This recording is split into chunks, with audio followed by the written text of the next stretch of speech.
လာយ៉ាងရှောမြတော်ညတညာအပိုင်းလေး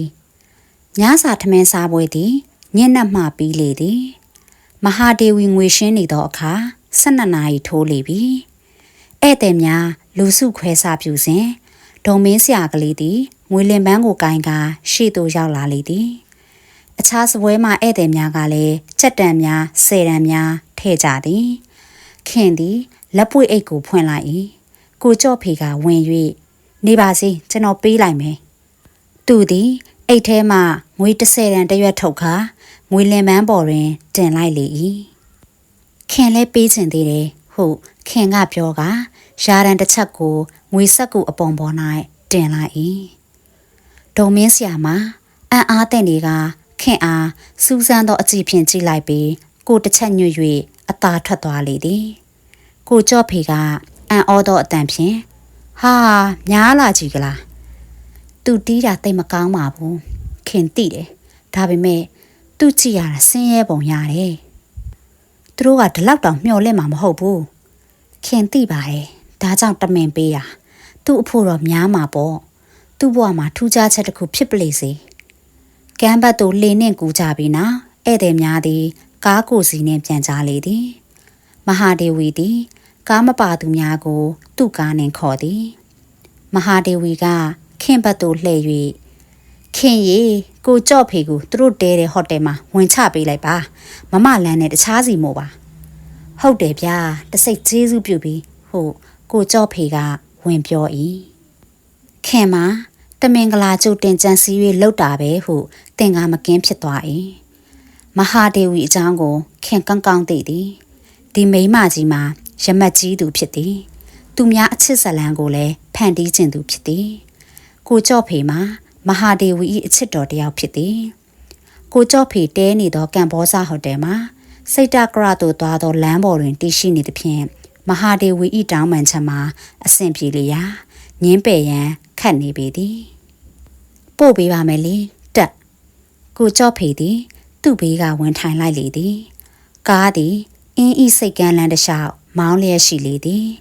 ငွေလာရောင်သည်တလက်လက်တောက်ကျူးနေလေ၏အင်းရီပြင်ကြီးမှာတဖိတ်ဖိတ်ဝင်းပါနေ၏လမ်းမကြီးမှာအစိမ်းနုရောင်တဝက်အပြနုရောင်တဝက်ထွန်းလက်နေသောဖဲပြားကြီးနှင့်တူနေ၏ညီသူမျှတယောက်ကိုတယောက်စကားမပြောကြကိုကြော့ဖေကခင်သည်သူ့အကြောင်းမဟုတ်ပဲအခြားအကြောင်းများကိုတွေးနေသည်ဟုအောက်မေ့၍အနောက်ရှက်မပြူအသာငြိမ်သက်စွာလိုက်ပါလာ၏သို့သောကမ်ဘောဇဟိုတယ်အနီးရောက်သောအခါသူကစ၍စကားပြော၏ဒီညတိတ်လှတာတာပဲခုလိုလှပတဲ့ညမှာအိပ်ရာထဲဝင်နေရရင်အလှအပကိုလစ်လူရှူရကြမယ်ရှစ်ဆက်မောင်းမလာရင်ခင်အိတ်ချင်မလားမအိတ်ချင်သေးပါဘူးဒါဖြင့်တောလန်းကလေးပါမောင်းပါလားယူကလစ်တပ်ပင်တွေရှိတဲ့လမ်းကလေးလေညစ်မနှက်ဘူးလားခင်ကကြောက်နေပြီထင်တယ်တောလန်းကိုကြောက်တာလားကျွန်တော်ကိုကြောက်တာလားခင်ဘသူမှမကြောက်ဘူးရှင်ခင်သည်ကားကိုဆက်လက်မောင်းလေသည်ကားလမ်းသည်အင်းနှင့်နီးကပ်လာ၏ယူကလစ်တက်ရနံ့များတင်းပြန့်လာလေသည်တခါရှားတဲကလေးတတဲဆနှစ်တဲဆကိုဖြတ်လာရ၏ထင်းရှူတော့ကိုဖြတ်လာရပြန်သည်တစ်ပင်ထိပ်ဖြားတို့သည်ငွေလာရောင်တရဖူကိုတင့်တင့်ဆောင်းထားကြလေ၏ခင်ဦးရဲ့အောင်ကိုလက်ထပ်တော့မလို့လားကိုကြော့ဖေကရုတ်တရက်ကောက်မေးလိုက်သည်ခင်သည်သူ့ကိုလှည့်ကြည့်လိုက်၏ခင်စဉ်းစားနေတယ်ဆိုတာသိသလားဘယ်နဲ့မသိရမှာလဲခင်သည်အနှဲငယ်ရက်နေပြီးမှစကားကိုပြော၏သူရန်ကုန်မပြန်ခင်ကခင်ကိုလက်ထပ်ဖို့ပြောတယ်ခင်ကပြန်လာမှအဖြေပေးပြရစီလို့ပြောလိုက်တယ်ဒါဖြင့်ခင်သူ့ကိုမချစ်ဘူးသိကြတယ်ခင်သည်ကားကိုအရှိန်လေသည်ခင်သည်စကားအနှဲငယ်ပြောချင်ဟန်တူလေသည်ဘာဖြစ်လို့လဲရှင်အိုးတကယ်တမ်းသာခင်သူ့ကိုချစ်နေဘယ်ရက်ဆိုင်ဖို့ပြောမလဲတခါတည်းအဖြေပေးလိုက်ရောပေါ့ဟုတ်တယ်ရှင်ပြောတာမှန်နေထင်တယ်ခင်သူ့ကိုမချစ်ပါဘူးရိုးသားခင်လားသူကတော့ခင်ကိုချစ်တယ်ထင်တယ်ဟုတ်လားဟုတ်တယ်သူကခင်ဖေဖေနဲ့မိတ်ဆွေသူ သူ့ကိုငငယ်ကလေးကခင်လို့တိတာခင်အပေါ်မှာတော့သူတိတ်ကျင်လာတယ်ဒါကြောင့်လေသူ့ကိုကျေးဇူးတင်တယ်လေခင်ထက်သူက14-15နှစ်လောက်ကြီးမယ်ထင်တယ်16နှစ်ကြီးတယ်သူ့ယာဒုဌာနန္ဒရဂုံတုဝိသေသနာတွေကတော့မမောလောက်စရာပဲဗျာဟုတ်တယ်ဘာမှပြောစရာမရှိဘူးလူတော်လူကောင်းတယောက်လည်းဖြစ်တယ်ငွေကြေးလည်းချမ်းသာတယ်မိန်းမတယောက်ဟာသူ့လိုလူကိုညှင်းစရာမရှိပါဘူးတကယ်ကခင်လဲမိန်းမသားတယောက်ပဲရှင်ကိုမချစ်တဲ့လူတယောက်နဲ့အတူနေလို့ပြောပါမလားယင်အိုးခင်ကချစ်မြတ်တာကိုအလုံးရှိပါဘူးခင်တော့ရှင်အချစ်ဆိုတာကိုညင်းငွေပါပြီခင်ကဟန်ပပပြော၍ကိုကြော့ဖေသည်အံ့ဩသွားလေသည်ခင်လိုအရွယ်ကဒီစကားမျိုးပြောတာအံ့ဩစရာပဲထင်းရှူတော်ကိုလွန်၍လေကွက်အစားသို့ရောက်လာလေပြီ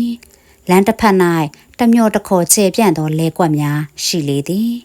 တိမ်သားကင်းစင်သောလာသည်ဖြာကျဝင်းစီနေလေ၏ခင်သည်ကားကိုရပ်လိုက်သည်ခင်လေခင်ယောက်ျားကိုတိတ်ချစ်တာပဲအယူမှုကိုချစ်တယ်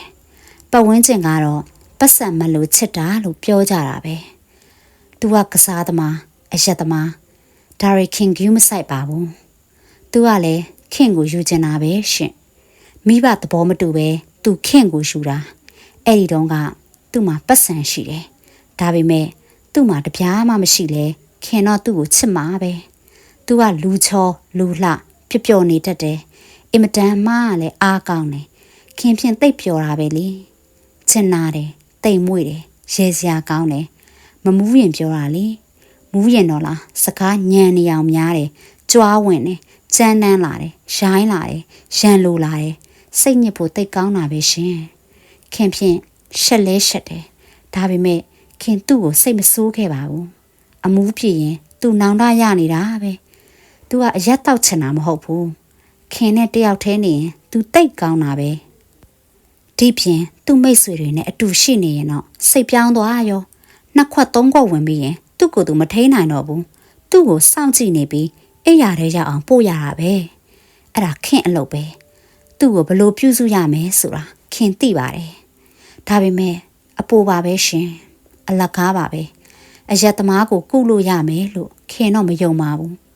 ခင်လဲတဖြည်းဖြည်းနဲ့သူနာပြုဆရာမဖြစ်မှန်းမသိဖြစ်ရတော့တာပါပဲခင်ကအရက်လျှော့တောက်ဖို့ပြောလဲမကြိုက်ဘူးစိတ်ဆိုးတာပဲခင်လဲဘာတတ်နိုင်မှာလဲတော်တော်ခက်တယ်ခင်ကိုသူ့ကိုအုပ်ထင်းသူဆရာမအဖြစ်သဘောမထားစေချင်ပါဘူးဒါပေမဲ့ဘာတတ်နိုင်မှာလဲအရက်မတောက်အောင်တော့လုပ်ရမှာပဲမဟုတ်လားတခါတခါလဲခင်ဖြင့်စိတ်မရှိနိုင်တော့ဘူးသူနဲ့ရန်ဖြစ်ကြတာပဲသူကစားသမားလဲကစားသမားဆိုတော့မူးမူးနဲ့ကစားရင်ထောင်တောင်းချီရှုံးတော့တာပဲသူမသိရင်လဲကျွေးတွေဝိုင်းလို့ဒေဝါလီခံပြီးခင်လဲဇက်ကပြီးသူ့ကိုလှုပ်ကျွေးရမှာပဲထင်တယ်သူအသေးစောသွားလို့ခင်မှာငွေသားအနေအချင်းနဲ့လက်ထက်ဆကသူ့ပေးတဲ့လက်ဝတ်လက်စားလေးကြံရစ်ခဲ့တာပေါ့တခါတခါများလေတညလုံးပြန်မလာဘူးရှင်တွေ့ရမိမနဲ့အိတ်တာပါပဲ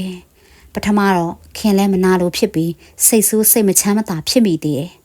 နောက်ကြတော့လေဒါကမှတော်သေးတယ်လို့နားလည်လာတယ်ဘာဖြစ်လို့လဲသိလားအိမ်ပြန်လာရင်အရက်စော်နန်းနန်းနဲ့ခင်ကိုလာလေမှာမျက်နာကြီးကလည်းหนีရဲပြီးပြောင်းနေတာပဲခင်ကိုတကယ်လူစိတ်နဲ့ချစ်တာမှမဟုတ်ပဲအရက်ကချစ်တာပဲခင်ဖြစ်ဖြစ်တိပြင်တခြားမိန်းမဖြစ်ဖြစ်သူ့အဖို့မှာဘာမှခြားနာမှာမဟုတ်ဘူးလေလူမန်းမတိတတိအရက်နံ့ကြီးနဲ့သူကလာနန်းတာတိတ်စိတ်ဆက်တော့ဆက်ဆုပ်တာပဲခင်ဖြင့်စိတ်ကိုကုံတော့တာပဲရှင်အာသာပြေပြီဆိုရင်တော့တခေါ်ခေါ်ဟောက်ပြီးခြေပြက်လက်ပြက်အိတ်သွားတာပါပဲခင်ကအချစ်ကိုညှင်းငွေနေတယ်ဆိုတော့ရှင်ကအံ့ဩနေတယ်ဟုတ်လားရှင်စဉ်းစားကြည့်စမ်းပါခင်ဟာနှစ်ပေါင်းများစွာခံစားလာရတော့ဘလောက်ခါတယ်ဆိုတာသိတယ်ဒါဖြင့်ဘာဖြစ်လို့သူ့ကိုမစွန့်ပစ်တယ်လဲသူ့ကိုပြစ်နိုင်ပါမလားသူကခင်အပေါ်မှာမှီတွေ့နေတာတခုခုဖြစ်ရင်စိတ်ညစ်စရာတွေ့ရင်ဒုက္ခရောက်ရင်နေမကောင်းရင်ခင်ုံသာသူကအားကိုးတာခင်ုံသူကခလေးလေးတယောက်လိုတွေ့နေတာခင်ကြီးအတန်သည်ကြေကွဲတန်ပါလာလေသည်သူ့အတွက်ခင်စိတ်မချမ်းမသာဖြစ်နေတယ်ဆိုတာလဲသူသိတယ်သူဘလောက်ပဲခင်အပေါ်သစ္စာပြတ်ပေမဲ့သူတောက်ချင်တိုင်းတောက်ရအောင်ခင်ကိုရှောင်နေပေမဲ့တခါတလေ ခင်ကသူခင်ကိုမုန်းလာအောင်ရန်လုပ်ပေမဲ့သူကခင်ကိုလေးလေးနက်နက်ချစ်တာပဲ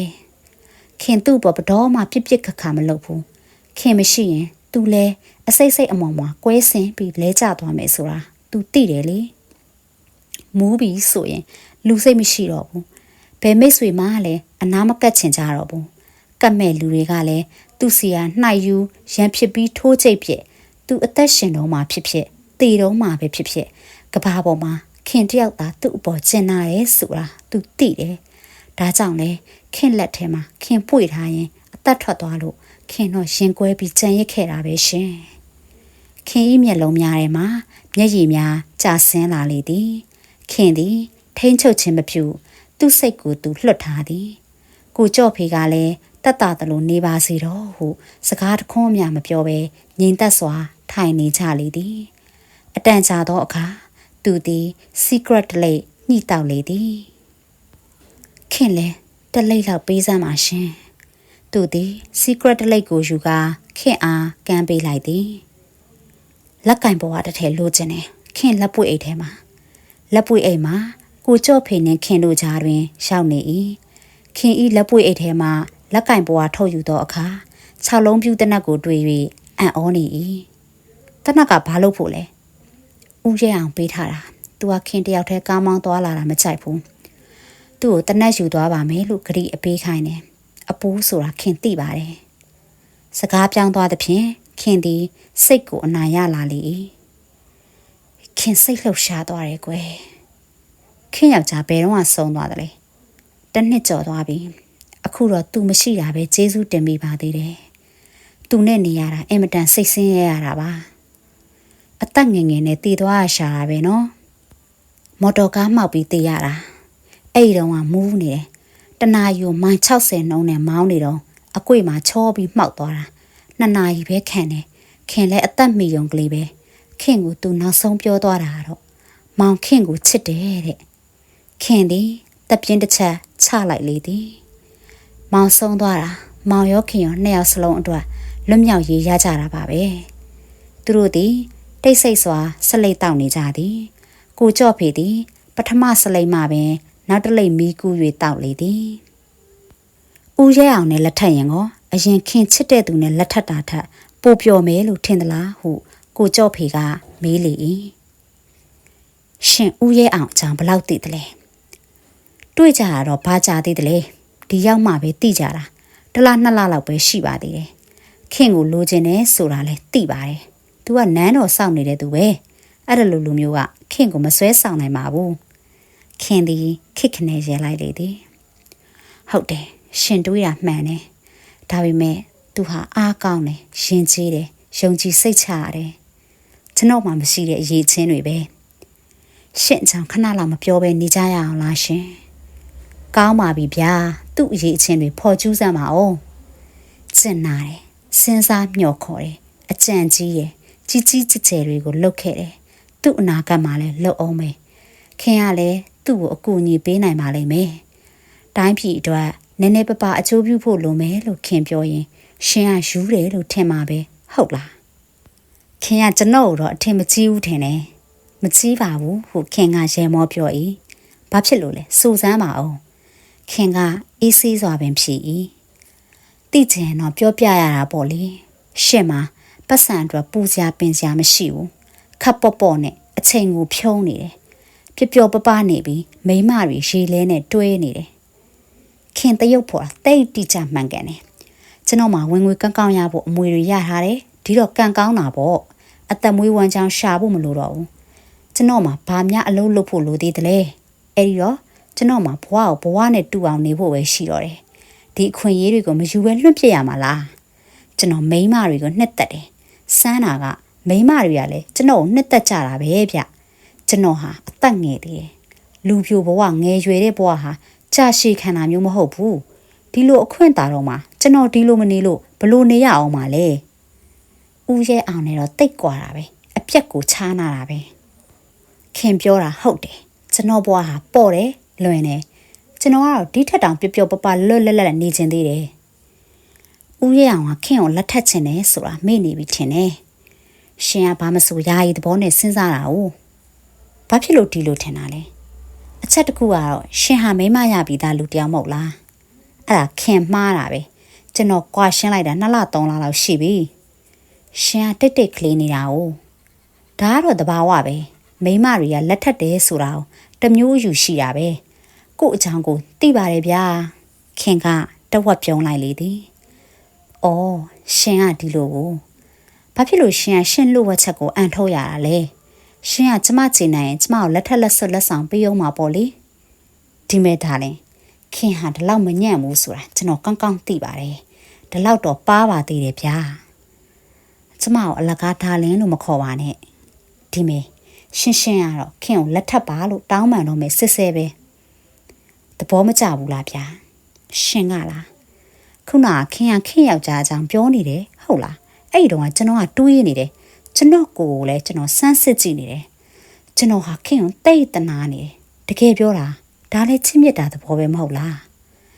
ဒီလိုမပြောစမ်းပါနဲ့ရှင်ကဒီလိုပြောရင်မိမတယောက်ဟာကြမယ်လို့ထင်သလားကျွန်တော်ကတကယ်ကိုရှင်ထဲကခံစားမှုနဲ့ကိုပြောတာပါတော်စမ်းပါရှင်ခင်ကခေါင်းအေးတွေးတတ်တာဟာတာဖြစ်ထားတတ်တယ်ရှင်ကန်ကောင်းတယ်ကဲပါပြန်ကြပါစို့ရှင်ဟိုတယ်မှာချထားခဲ့မယ်ဒါဖြင့်ကျွန်တော်ကိုညင်းတာပေါ့ဟုတ်လားဘာဖြစ်လို့အမှန်ပြောရရင်ရှင်အံ့ဩမှာလားရှင်ကိုကျမနည်းနည်းလေးမှမချစ်ပါဘူးမအံ့ဩပါဘူးဗျာကျွန်တော်သိပါတယ်ဒါပေမဲ့တကားတော့မပိတ်ပါနဲ့ဦးနော်။အိုးခင်ကတကားတော့လည်းလက်မထားချင်ပါဘူး။ဦးရဲအောင်ကိုလက်ထပ်ဖို့ဆုံးဖြတ်လိုက်ပြီလား။ဆုံးဖြတ်လိုက်ပြီလေ။အခုပဲဆုံးဖြတ်လိုက်ပြီ။ရှင်ကိုပြောခွင့်ရတာကျေးဇူးတင်ပါတယ်။ခင်ဆုံးဖြတ်အောင်ရှင်အကူအညီပေးလိုက်တာပဲ။နောက်ကျသွားပြီပေါ့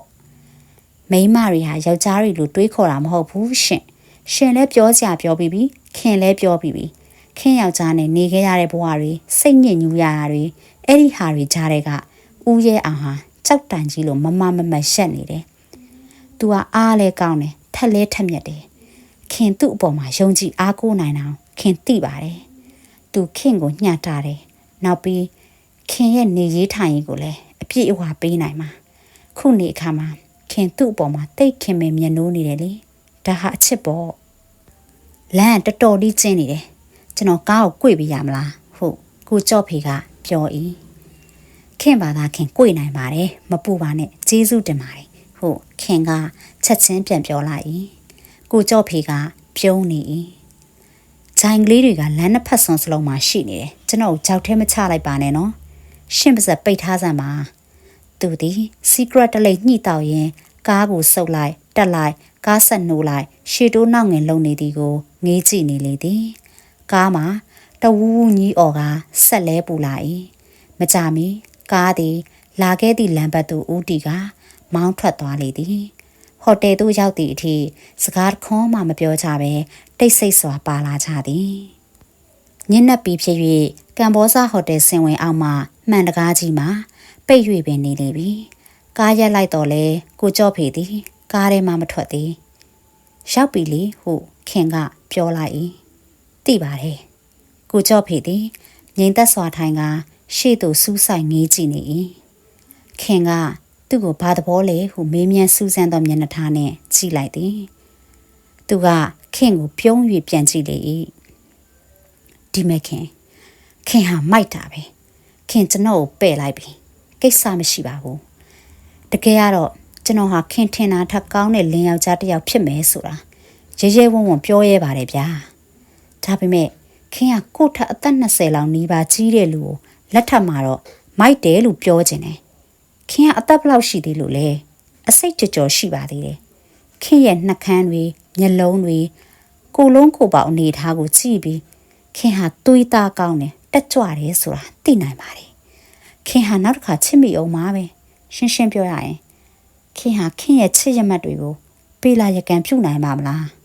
ခင်ရဲ့လှပတဲ့ရုပ်ဟာအချစ်အတွက်ပဲဗျဒါကိုခင်ညင်းမလားပြောစမ်းပါအောင်ဘဝရဲ့တကားကိုပိတ်ထားဖို့ရခင်ဟာငယ်လွန်းပါသေးတယ်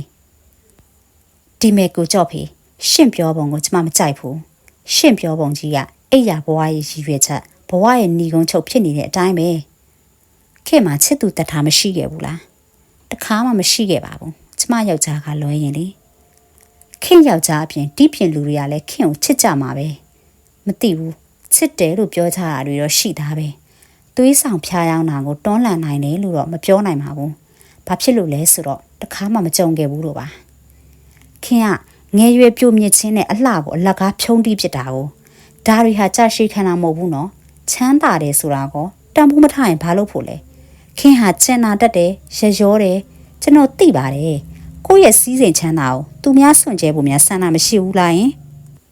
ခင်သည်အတန်ကြာငြိမ်သက်နေလေ၏ခင်ပြောရမလားခင်ပြောရင်ရှင်ကမိုက်တယ်လို့ပြောအောင်ပါပဲစူစမ်းပါဦးခင်ကရင်ထဲရှိတာပြောတဲ့သူပဲခင်ကလှတယ်ဘာလှတယ်ဆိုတာခင်ကိုခင်သိပါတယ်မသိဘူးဆိုရင်အလကားကောင်းမှာပေါ့တခါတလေများကြံ့ကြံ့ဖန်ဖန်တွေးရသိလားလူတယောက်တန်ဖိုးထားတဲ့ဟာကိုခင်ပေးလိုက်ခြင်းနဲ့ယုံသလားယုံပါတယ်ဗျာခင်ကအချိန်ကလည်းရတယ်မဟုတ်လားအဲ့ဒီတော့ရှောက်တွေးနေတာပဲခင်မှန်တာကိုပြောမယ်ချစ်သူတယောက်ထားရမယ်ဆိုမတကာရှင့်လူတယောက်နဲ့တော့မဟုတ်ဘူးကိုကြော့ဖေကိုနောက်ဆုံးမှစဉ်းစားမှာပဲရှင်းပြီဗျာတကယ်ပြောတာခင်တွေးထားတာရှိသေးတယ်လူတယောက်ဆင်းရဲတယ်တကူတီးတီးနေရပြီးစိတ်လည်းမချမ်းသာနေတယ်လောကကြီးမှာပျော်စရာလည်းမရှိဘူးအဲ့ဒီလိုလူမျိုးများတနားကြီးလောက်ဖြစ်ပေါ့သူပျော်မွေ့မယ်ဆိုရင်ပေါ့ခင်ပေးပါတယ်ခင်မှရှိတာပေးပါတယ်